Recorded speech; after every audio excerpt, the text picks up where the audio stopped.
National सारे leaders होके हिंदुस्तान के विरुद्ध जो साजिश करते हैं इनको कड़ी से कड़ी सज़ा मिलनी चाहिए। फारूक अब्दुल्ला ना सिर्फ जम्मू कश्मीर का बल्कि हिंदुस्तान का गद्दार है, वो एंटी नेशनल लीडर है। तो वो एक जयचंद है, हमारे जम्मू कश्मीर का जयचंद है। तो वो उसको शर्म आनी चाहिए कि वो खाते हिंदुस्तान का है, रहते हिंदुस्तान में, पेंशन लेते हिंदुस्तान का और बात करते हैं चाइना की। उनका शरीर तो इधर है, दिल उनका धड़कता है पाकिस्तान में। वो एंटी नेशनल लीडर है। क्या तब वहाँ पर भाईचारे की बात होती? बड़े अफसोस की बात है, जब से ये अब्दुल्ला ख़ानदानी शुरू हुआ है तब से जम्मू कश्मीर की हालात जो है वो बिगड़ती गई। चाहे वह शेख अब्दुल्ला के टाइम पे हो, उस टाइम जागीरदारी जो है उनको भी उस टाइम हरासमेंट किया जो कश्मीरी पंडित थे। और उसके बाद 1990 में इन्होंने एक ऐसी प्लानिंग करके साजिश करके कश्मीरी पंडितों को वहाँ से भगाया।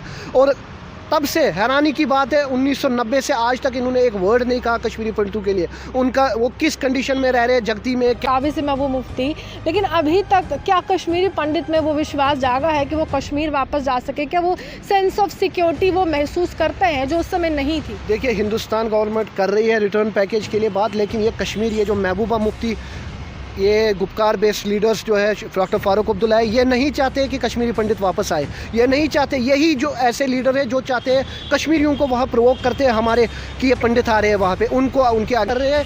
इन्होंने 70 साल इन्होंने कश्मीरियों को बेवकूफ़ बनाया। कश्मीरी जो युवा है उनके साथ खिलवाड़ किया 370 के नाम पे।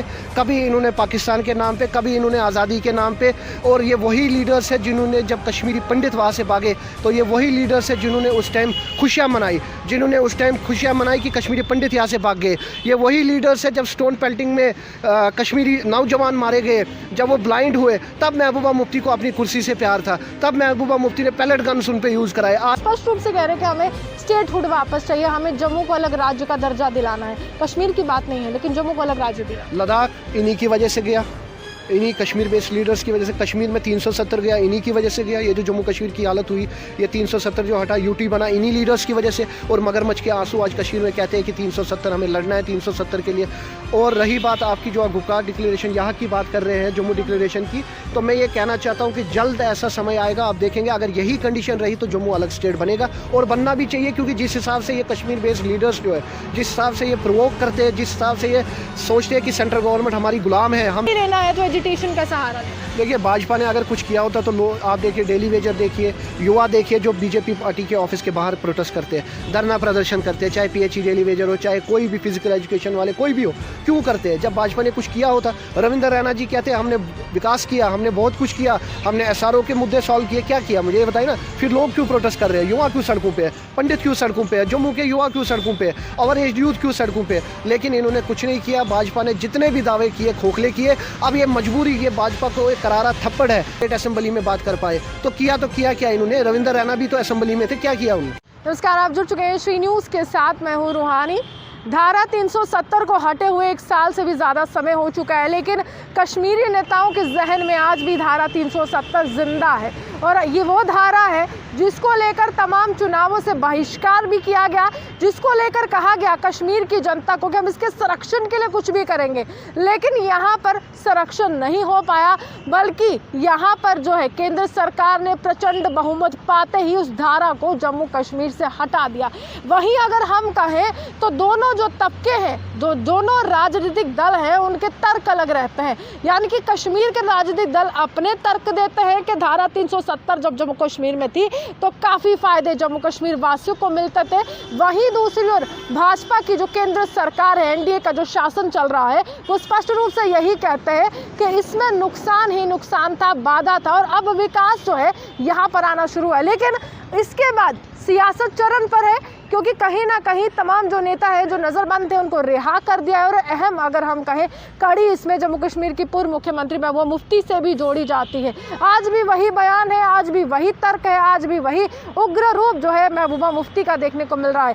जम्मू से आवाज़ उठी है कि जम्मू को अलग राज्य का दर्जा दिया जाए, वहीं कश्मीर से आवाज़ उठी है कि गुपकार डिक्लेरेशन का नाम बदलकर पीपल्स अलायंस कर दिया गया है, जिसमें स्पष्ट रूप से ये बताने की कोशिश की है कि धारा 370 के संरक्षण के लिए तमाम नेता एक साथ आए हैं। हमारे साथ यहाँ पर ऋषि सर है और इनसे जानने की कोशिश करेंगे किस प्रकार ये पूरा एक खाका बुना जा रहा है। एक तरफ से जम्मू अपना मत दे रहा है और एक तरफ से कश्मीर में गुपकार डिक्लेरेशन या फिर हम कहें पीपल्स अलायंस। क्या लगता क्या है कि यहाँ पर एक तरफ से गुपकार है और दूसरी तरफ से यहाँ पर जम्मू डिक्लेरेशन है, दोनों की मंशा क्या है? कश्मीर के लीडर्स है, आप इसको गुप्कार डिक्लेरेशन ना कहें, ये एंटी नेशनल लीडर्स का डिक्लेरेशन है। ये वही फ़ारूक अब्दुल्ला है जो अभी चाइना की बात कर रहे थे, ये वही फ़ारूक अब्दुल्ला है जो पाकिस्तान की बात करते हैं, ये वही महबूबा मुफ्ती है जो कहते थे कि कश्मीर में कोई बचेगा नहीं हिंदुस्तान का झंडा उठाने के लिए। वही पीपल कॉन्फ्रेंस सजाद लोन है जो नेशनल कॉन्फ्रेंस के लिए बोलते थे इतना कि वो ऐसे है, वो उन्होंने इतना लूट खसूट किया है। तो आज ये एक साथ एक एंटी नेशनल सारे लीडर्स होके हिंदुस्तान के विरुद्ध जो साजिश करते हैं, इनको कड़ी से कड़ी सज़ा मिलनी चाहिए। फ़ारूक अब्दुल्ला ना सिर्फ जम्मू कश्मीर का बल्कि हिंदुस्तान का गद्दार है, वो एंटी नेशनल लीडर है। तो वो एक जयचंद है, हमारे जम्मू कश्मीर का जयचंद है। तो वो उसको शर्म आनी चाहिए कि वो खाते हिंदुस्तान का है, रहते हिंदुस्तान में, पेंशन लेते हिंदुस्तान का और बात करते हैं चाइना की। उनका शरीर तो इधर है, दिल उनका धड़कता है पाकिस्तान में। वो एंटी नेशनल लीडर है, नेशनल कॉन्फ्रेंस से बैन लगना चाहिए। ये पार्टी ही एक एंटी नेशनल पार्टी है। रही बात महबूबा मुफ्ती की असलियत तो सबके सामने ही है। महबूबा मुफ्ती ने किया क्या है आज तक? ये डिक्लेरेशन की बात जो कर रहे हैं, इन्होंने 370 को 70 साल इन्होंने कश्मीरियों को बेवकूफ़ बनाया। कश्मीरी जो युवा है उनके साथ खिलवाड़ किया 370 के नाम पे। कभी इन्होंने पाकिस्तान के नाम पे, कभी इन्होंने आज़ादी के नाम पे। और ये वही लीडर्स है जिन्होंने, जब कश्मीरी पंडित वहाँ से भागे, तो ये वही लीडर्स है जिन्होंने उस टाइम खुशियाँ मनाई, कि कश्मीरी पंडित यहाँ से भाग गए। ये वही लीडर्स है जब स्टोन पेल्टिंग में कश्मीरी नौजवान मारे गए, जब वो ब्लाइंड हुए, तब महबूबा मुफ्ती को अपनी कुर्सी से प्यार था। तब महबूबा मुफ्ती ने पैलेट गन्स उन पर यूज़ कराए। आज कश्मीरियों की बात करते हैं, ये गद्दार है। ये कश्मीरियों के भी नहीं है और जम्मू के लोगों के तो है ही नहीं। तो ये गद्दार है, देश के गद्दार लीडर है ये। आपसे एक बात करूंगी कि कश्मीरी पंडित का पलायन काफ़ी ज़्यादा यहाँ पर अगर हम कहें कहानियाँ उसके साथ जुड़ी होती है और दर्द भरी दास्तान जिसको हम नाम देते हैं वो होती हैं। लेकिन उस समय क्या हालात थे कश्मीर में जब तमाम कश्मीरी पंडित को अपना प्यारा कश्मीर छोड़ना पड़ा? और तब क्या वो धारा 370 की बात होती थी? क्या तब वहाँ पर कश्मीरियत की बात होती थी? क्या तब वहाँ पर भाईचारे की बात होती थी? बड़े अफसोस की बात है, जब से ये अब्दुल्ला ख़ानदानी शुरू हुआ है तब से जम्मू कश्मीर की हालात जो है वो बिगड़ती गई। चाहे वह शेख अब्दुल्ला के टाइम पे हो, उस टाइम जागीरदारी जो है उनको भी उस टाइम हरासमेंट किया जो कश्मीरी पंडित थे। और उसके बाद 1990 में इन्होंने एक ऐसी प्लानिंग करके, साजिश करके कश्मीरी पंडितों को वहाँ से भगाया। और तब से हैरानी की बात है 1990 से आज तक इन्होंने एक वर्ड नहीं कहा कश्मीरी पंडितों के लिए। उनका वो किस कंडीशन में रह रहे हैं, जगती में, कैंप्स में, टेंट्स में, कोई भी एक लीडर देखने के लिए नहीं गया। मुझे ये बताइए, जो कश्मीर के बेस्ड लीडर्स हैं, जो कश्मीरी पंडित है, वो यहाँ वोट कास्ट करते हैं, बैलेट वोट्स करते हैं और कश्मीर के जो नुमाइंदे हैं उनको जिताते हैं। क्या उनका फ़र्ज़ नहीं है 5 साल इनके लिए पूछना? क्या हमारा हक़ नहीं है कि हमारा MP जो कश्मीर में, हम उसको बोले कि भाई हमारे लिए भी कुछ सोचो? हमारे लिए क्यों नहीं सोचते? इन्होंने फॉर ग्रांटेड लिया है कश्मीरी पंडितों को। मैं इन्हें बताना चाहता हूँ, इन गद्दार लीडरों को, कि अब वक्त आ गया है कि कश्मीर में एक एक कश्मीरी पंडित जो है, एक एक लीडर जो कश्मीरी युवा जो है, वो अपना हिसाब मांगेगा। वो जो उनके साथ बेरहमी से कत्ल हुए, जो रेप्स हुए कश्मीरियों के साथ, उसका हिसाब हम मांगेंगे। और ख़ासकर जो कश्मीर के नौजवान हैं, जिनको आप गलत डायरेक्शन पे भटका रहे हैं 370 के नाम पे, आज़ादी के नाम पे, वो भी अब जागरूक हो चुके हैं। उन्हें पता है कि आप लोग उनको कैसे बेवकूफ़ बनाते थे कश्मीर के नाम से अपनी पॉलिटिक्स के लिए। और ये गुप्कार डिक्लेरेशन भी उसी का एक पार्ट है। जिससे कहीं ना कहीं ये भी देखा जा रहा है कि कॉलोनीज़ बनाने की बात की गई थी जब मुख्यमंत्री की कुर्सी पर काबिज है महबूबा मुफ्ती, लेकिन अभी तक क्या कश्मीरी पंडित में वो विश्वास जागा है कि वो कश्मीर वापस जा सके? क्या वो सेंस ऑफ सिक्योरिटी वो महसूस करते हैं जो उस समय नहीं थी? देखिए, हिंदुस्तान गवर्नमेंट कर रही है रिटर्न पैकेज के लिए बात, लेकिन ये कश्मीर, ये जो महबूबा मुफ्ती, ये गुप्कार बेस्ड लीडर्स जो है डॉक्टर फ़ारूक अब्दुल्ला है, ये नहीं चाहते कि कश्मीरी पंडित वापस आए। ये नहीं चाहते। यही जो ऐसे लीडर हैं जो चाहते हैं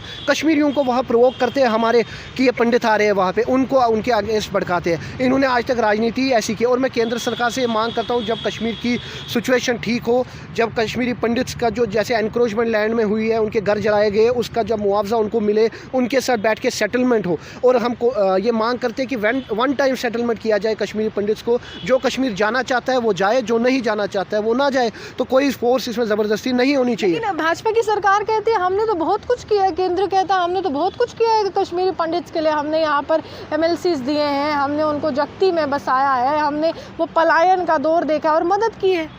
ये बड़े शर्म की बात है। भाजपा के जो लीडर्स इस टाइम कहते हैं कि हमने कश्मीरी पंडितों के लिए, मुझे ये बताइए 3 साल बीजेपी की सरकार थी, उन्होंने क्या किया कश्मीरी पंडितों के लिए? कितने जॉब्स पैकेज दिए, कितने सेंट्रल गवर्नमेंट में फिट किए? ये सिर्फ़ और सिर्फ एक गुमराह कर रहे हैं, खासकर कश्मीरी पंडितों के साथ। तो इन्होंने भारतीय जनता पार्टी ने सिर्फ उनको वोट बैंक के लिए यूज़ किया। आज तक पिछले 35 साल से क्या किया उन्होंने कश्मीरी पंडितों के लिए, मुझे ये बताइए ना। कुछ भी नहीं किया। नरेंद्र मोदी जी इस टाइम सेंटर में प्राइम मिनिस्टर है हमारे देश के, उन्होंने क्या किया कश्मीरी पंडितों के लिए? कुछ भी नहीं किया। कितनी बार उन्होंने जगती विजिट किया, कितनी बार उन्होंने कैंप्स में जाके किया। आप आयुष्मान भारत की ये योजना जो है, इसकी हालत देखिए, वहाँ पे सोशल डिस्टेंसिंग और फॉर्म्स की बुजुर्ग देखिए 80-80 साल के लाइन में धक्के खा रहे हैं और ये बात करते हैं। शर्म आनी चाहिए इन भाजपा के लीडर्स को। और कंडीशन देखिए कश्मीरी पंडित्स की वहाँ जाके। अब जम्मू डिक्लेरेशन की बात करते हैं, क्या लगता क्या है जम्मू डिक्लेरेशन के पीछे तमाम जो लोग आए हैं, सिविल सोसाइटी हैं या फिर पैंथर्स पार्टी के नेता, इसके पीछे की क्या मंशा है? क्योंकि वो स्पष्ट रूप से कह रहे हैं कि हमें स्टेटहुड वापस चाहिए, हमें जम्मू को अलग राज्य का दर्जा दिलाना है। कश्मीर की बात नहीं है, लेकिन जम्मू को अलग राज्य दिलाना। लद्दाख इन्हीं की वजह से गया, इन्हीं कश्मीर बेस्ड लीडर्स की वजह से। कश्मीर में 370 गया, इन्हीं की वजह से गया। ये जो जम्मू कश्मीर की हालत हुई, ये 370 जो हटा, यूटी बना, इन्हीं लीडर्स की वजह से। और मगरमच्छ के आंसू आज कश्मीर में कहते हैं कि 370 हमें लड़ना है, 370 के लिए। और रही बात आपकी जो आप गुपकार डिक्लेरेशन यहाँ की बात कर रहे हैं, जम्मू डिक्लेरेशन की, तो मैं ये कहना चाहता हूँ कि जल्द ऐसा समय आएगा, आप देखेंगे अगर यही कंडीशन रही तो जम्मू अलग स्टेट बनेगा। और बनना भी चाहिए, क्योंकि जिस हिसाब से ये कश्मीर बेस्ड लीडर्स जो है, जिस हिसाब से ये प्रोवोक करते हैं, जिस हिसाब से ये सोचते हैं कि सेंट्रल गवर्नमेंट हमारी गुलाम है, हम सेंट्रल गवर्नमेंट को दबा सकते हैं। मसलाए कश्मीर की बात कर रहे हैं, कह रहे हैं कि सियासी गतिविधियां शुरू कर दीजिए जनाब, क्योंकि मसलाए कश्मीर भी हल करना है। देखिए, इनको पता है कि इन पे चाहे एनफोर्समेंट का है, चाहे कोई भी इन पे दबाव खींच रहा है, इनकी प्रॉपर्टीज़ जो है, इनके जो इलीगल जो काम है, वो सब सेंट्रल गवर्नमेंट जो है वो धीरे धीरे निकाल रही है। इनके काले चिट्ठे जितने भी है, जो भी इनने करप्शन किया है, जो भी इन्होंने लैंड ग्रैब की है, जो भी इन्होंने काला धन बनाया है, उस पर सेंटर शिकंजा कस रही है। और मैं ये उम्मीद करता हूँ कि आने वाले टाइम पर ये सारे जिन्होंने भी ये करप्शंस किए हैं, इन पर सख्त कार्रवाई हो। ये माने कि ये जो जम्मू डिक्लेरेशन है, ये भाजपा के खिलाफ एक डिक्लेरेशन बनाई जा रही है, क्योंकि यहाँ पर केंद्र में भाजपा की सरकार है, यहाँ पर पुरानी जो सरकार है, पिछली सरकार, उसमें भाजपा गठबंधन में रही। अब तमाम लोग सामने आ रहे और कह रहे हैं कि हमें कुछ भी लेना है तो एजिटेशन का सहारा लेना है। देखिए, भाजपा ने अगर कुछ किया होता तो आप देखिए, डेली वेजर देखिए, युवा देखिए, जो बीजेपी पार्टी के ऑफिस के बाहर प्रोटेस्ट करते हैं, धरना प्रदर्शन करते हैं, चाहे पीएचई डेली वेजर हो, चाहे कोई भी फिजिकल एजुकेशन वाले कोई भी हो, क्यों करते हैं? जब भाजपा ने कुछ किया होता। रविंद्र रैना जी कहते हैं हमने विकास किया, हमने बहुत कुछ किया, हमने एसआरओ के मुद्दे सॉल्व किए। क्या किया मुझे ये बताइए ना। फिर लोग क्यों प्रोटेस्ट कर रहे हैं? युवा क्यों सड़कों पे है? पंडित क्यों सड़कों पे है? जम्मू के युवा क्यों सड़कों पे है? ओवर एज यूथ क्यों सड़कों पे है? लेकिन इन्होंने कुछ नहीं किया। भाजपा ने जितने भी दावे किए, खोखले किए। अब ये मजबूरी, ये भाजपा को एक करारा थप्पड़ है जो ये जम्मू डिक्लेरेशन बन रहा है, क्योंकि भाजपा कुछ नहीं कर सके। भाजपा महाराजा हरि सिंह की छुट्टी नहीं कर पाए। इससे बड़ी शर्म की बात क्या हो सकती है? जो डुग्गर देश कहते हैं और महाराजा हरि सिंह की पगड़ी तक उछाल दी इन्होंने। क्या काम किया इन्होंने महाराजा हरि सिंह के लिए? कौन सी मांग, कौन सा धरना? असेंबली में भी यही है, सेंटर में भी मेजॉरिटी इन्हीं के पास। मैं ये कहता हूं कि हम महाराजा हरि सिंह की स्टेट हॉलीडे की बात करते हैं, हम चाहते हैं उनकी नेशनल हॉलीडे हो, क्योंकि जिस हिसाब से उनका कंट्रीब्यूशन है, हमारी पार्टी का भी ये मांग रही है काफ़ी देर से कि नेशनल हॉलीडे हो। लेकिन इनको शर्म आनी चाहिए, ना पार्लियामेंट में ये बात करते, ना ये स्टेट असेंबली में बात कर पाए। तो किया क्या इन्होंने? रविंद्र रैना भी तो असेंबली में थे, क्या किया उन्होंने? अब आखिरी सवाल आपसे करूंगी। एनसी ने कुछ नहीं किया है, पीडीपी ने लूटा है और स्पष्ट रूप से भाजपा ने भी नहीं किया, तो विकल्प क्या है? आखिरी सवाल यही है कि आपने सबके यहाँ पर बातें गिना दी हैं कि सबने ये नहीं किया है, वो नहीं किया, लेकिन विकल्प क्या है जम्मू कश्मीर की जनता? विकल्प ये है कि जम्मू कश्मीर के युवा जो है, जम्मू कश्मीर के लोग जो है, उनको उस नुमाइंदा को चुनना चाहिए, उस कैंडिडेट को चुनना चाहिए जो ईमानदार हो, जिसकी छवि अच्छी हो, चाहे वो इंडिपेंडेंट हो, चाहे वो किसी भी पार्टी का हो। मैं ये नहीं कहूँगा कि भाजपा का भी कोई लीडर हो या कांग्रेस का भी कोई लीडर हो, जिसकी छवि अच्छी हो, जिसका जो ज़मीनी स्तर पे लोगों के साथ जुड़ा हो, उसको मैंडेट दे, उसको चुने, उसको पार्लियामेंट में भेजे, उसको असेंबली में भेजे। सोच समझ के वोट करें, क्योंकि वोट ही आपकी ताकत है। आपके हाथ में एक ऐसी चीज़ है कि आप चाहे तो उसको असेंबली में भेज सकते हैं, आप चाहे तो उसे पार्लियामेंट में भेज सकते हैं, लेकिन सोच समझ के वोट करें। भाजपा इलेक्शन के टाइम आके यहाँ आपको जुमलेबाजी, आपको झूठ बोल के यहाँ पे बड़े बड़े भाषण दे के हम वो करेंगे, हम विकास करेंगे, राम मंदिर के इशू, 370 के इशू, उन्होंने कुछ नहीं किया। देखिए, राम मंदिर की बात है, मैं सीधे बोलना चाहता हूँ, राम मंदिर में भाजपा का क्या रोल था? राम मंदिर सुप्रीम कोर्ट के पास था, राम मंदिर का फैसला सुनाया सुप्रीम कोर्ट ने, इसे भाजपा ने क्या किया? मुझे ये बताइए। भाजपा ने इसे कुछ नहीं किया। तो 370 अगर हटाया, आज बोल रहे स्टेटहुड वापस देंगे। आखिरकार ये ड्रामा है तो और क्या? ये वोट बैंक पॉलिसी है, वोट बैंक के लिए पॉलिटिक्स कर रहे हैं और कुछ भी नहीं कर रहे। भाजपा को अभी भी वक्त है कि सुधर जाए, ताकि वरना आने वाले इलेक्शन में लोग उनको करारा जवाब देंगे। चलिए, साफ तौर पर ये एक चेतावनी है भाजपा के लिए कि आने वाला वक्त जो है काफ़ी गंभीर रूप ले सकता है। आपको सुधरना पड़ेगा क्योंकि जनता सब देख रही है और जनता जनार्दन जो है हर एक पहलू को परखने का काम करती है, जांचने का काम करती है। और पढ़ा लिखा यूथ है और लोग यहाँ पर एजुकेशन का महत्व समझते हैं, शिक्षा का महत्व समझते हैं और लोग ये भी समझते हैं कि एक वोट की ताकत जो है व्यक्ति को संसद में भी पहुँचा सकती है, विधानसभा में भी पहुँचा सकती है, कॉरपोरेटर भी बना सकती है। यानी कि हर एक व्यक्ति के पास एक ताकत जो है संविधान ने दी है और लोकतंत्र में हर नागरिक भागीदारी लेता है। तो अगर आपको लगता है कि आप जीत की ओर अपना परचम लहराने वाले हैं तो जनाब सुधर जाइए, काम करना शुरू कर दीजिए क्योंकि गुस्सा जो है काफ़ी है जम्मू की जनता में। इसी के साथ विजिलेंस पारिस के साथ मैं रूहानी आपसे विदा लेती हूं। नमस्कार।